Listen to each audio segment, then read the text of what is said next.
Le Rougier de Camarès est un paysage vraiment atypique du sud Aveyron. Ce qui intéresse les gens, les fameux canyons, sont autour de Camarès. C'est une formation très ancienne. Il faut remonter au primaire, à la fin du primaire. Toutes les montagnes qui entourent le Rougier, qui est ce qu'on appelle les monts de la Cône, l'érosion de ces chaînes montagneuses, donc il y a environ 250 millions d'années, les matériaux d'érosion se sont retrouvés dans un bassin, le bassin du Rougier. Voilà, il se trouve que ces matériaux, bien sûr suivi d'une période de sédimentation, ces matériaux très riches en oxyde de fer, associés à un climat qui n'était pas celui d'aujourd'hui, mais qui était un climat semi-tropical. Il faut s'imaginer des zones humides à l'époque. Et bien voilà, l'oxyde de fer plus la présence de l'humidité, c'est de la rouille.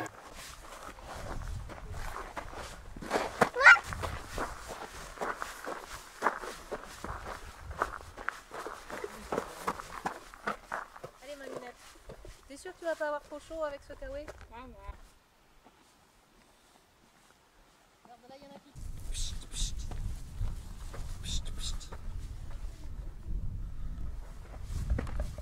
Il n'y a pas d'immortel ici. Regarde, c'est du film, c'est tombé, c'est petit.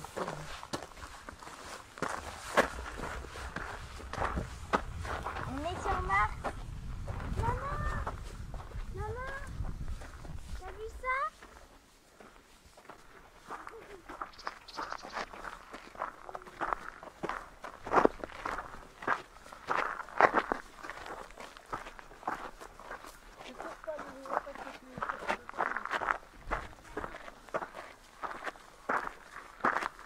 Le Rougier, bien entendu, il existe aussi ailleurs, il est des fois recouvert de végétation. Sur la partie au cœur de Camarès, il y a eu aussi beaucoup de l'élevage, on le sait, l'élevage de brebis de race Laconne, qui a ouvert les milieux. Et donc sur des zones comme ça, où il y a eu un enjeu majeur aujourd'hui sur le Rougier, c'est l'érosion. Alors sur certains secteurs où il n'y a plus de végétation pour maintenir la terre, on a cette roche mère qui est à nu.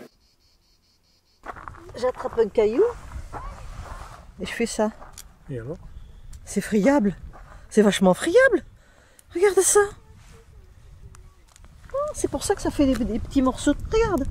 Des petits morceaux tout petits. Tout petits. Oh, il y a même un caillou incrusté dedans. Oh, regarde ça. Incroyable. Très bien. C'est friable.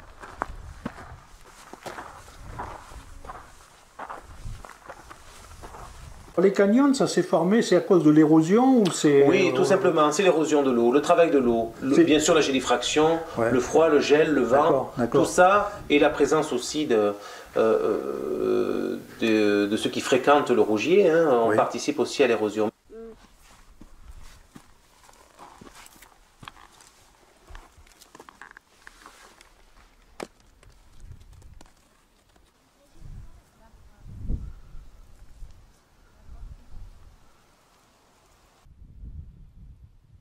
Il y a donc des ruisseaux qui coulent dans le canyon, les canyons. C'est eux qui ont formé les vallées, les petites vallées. Exactement, les vrais canyons. Oui, le travail de l'eau a façonné le paysage. L'homme et l'eau ont façonné le paysage du Rougier.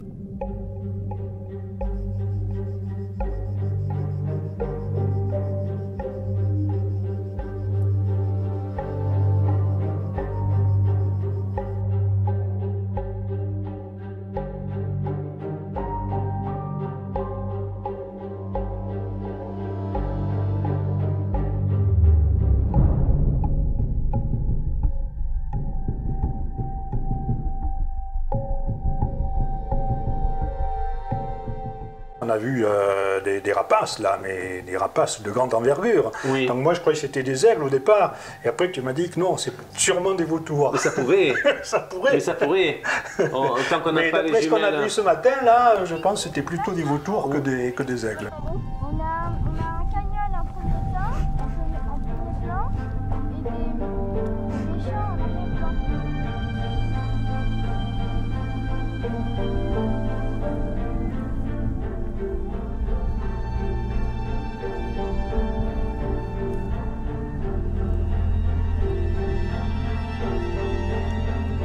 La végétation, oui, au cœur du Rougier, vous savez, ce qui fait la particularité du Rougier, c'est les influences climatiques. Au cœur du Rougier, on est sur un climat méditerranéen, où on va retrouver des espèces vraiment représentatives du milieu méditerranéen, et on retrouve aussi plusieurs climats quand on se retrouve en bordure du Rougier, donc on va retrouver un climat atlantique, et on va retrouver également un climat montagnard. Il y en a partout, c'est un champ de thym en fait. Regarde, là, ça c'est un champ de thym. Ça accroche mieux. Non mais sans-le. Mets tes doigts dedans. Je me suis mis une branche dans la narine.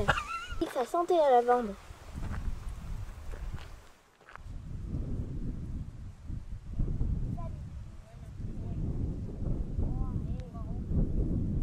Et dans les canyons, on a vu, bon, il y a des parties qui sont arides, et il n'y a rien, quoi. Il n'y a rien qui a poussé, ou là, l'érosion a tout détruit. C'est ce qu'on croit. C'est ce qu'on croit. Oui, mais bien entendu, c'est ça aussi.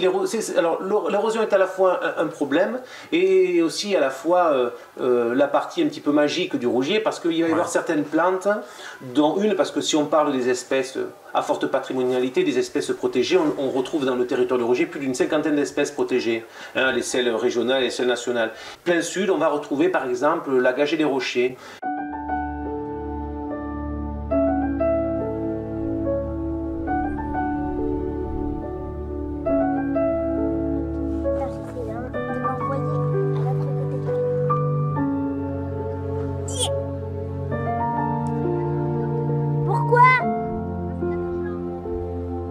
Pas des gens dans le canyon. On trouve quoi, des élevages de brebis, c'est tout? Oui. Ou autre chose? Majoritairement, on est sur de la brebis laitière. Voilà, race Laconne pour le fromage Roquefort.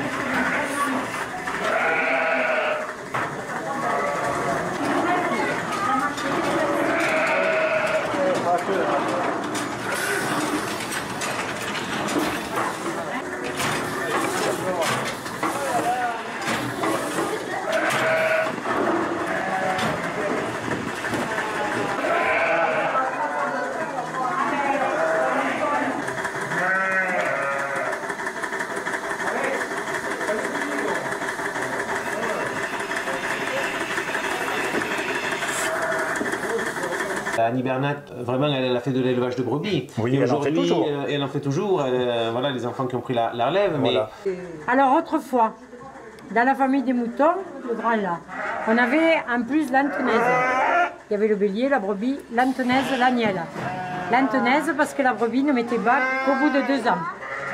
Mais comme depuis les années 70, où les petites laiteries dans la campagne ont fermé, les machines à traire sont arrivées ici en 67. On a donné à manger aux brebis pour les appeler à la traite, ces brebis mieux soignées. Oui. Ça a été pareil pour les agnelles. Nous, on s'est mis rapidement à soigner les agnelles à part. Parce que si elles sont mélangées avec les brebis, les adultes les parent. Elles les empêchent de manger. Et là, elles sont mieux soignées, elles se développent mieux.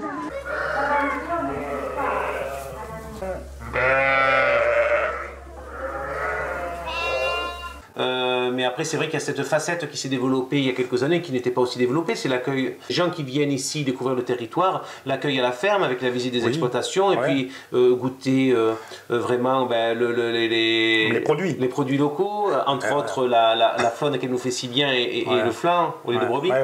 Voilà, et le fameux Roquefort. Le fameux Roquefort, oui. Mais oui, c'est riche, le patrimoine est très riche. Donc le lait il part à la coopérative.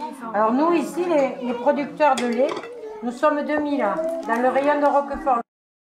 Il y a ceux qui viennent aussi découvrir le patrimoine plutôt culturel, dont fait partie entre autres le château de Montaigu.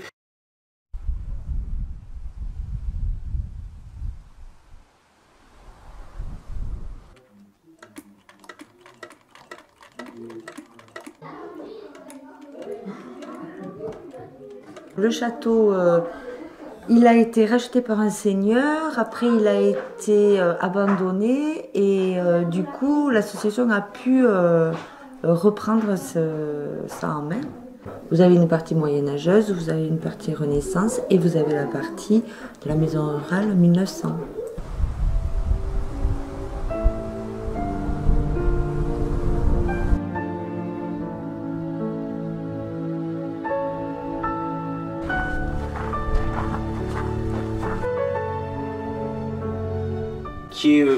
Qui pousse spontanément sur ce territoire de Rougy et qui attire beaucoup d'amoureux de la nature qui aiment découvrir toutes les espèces animales et végétales et même les champignons, qui viennent ramasser les champignons. Oui, donc ça c'est un attrait pour les naturalistes et pas les écolos comme on a souvent entendu, les gens qui sont intéressés par la nature.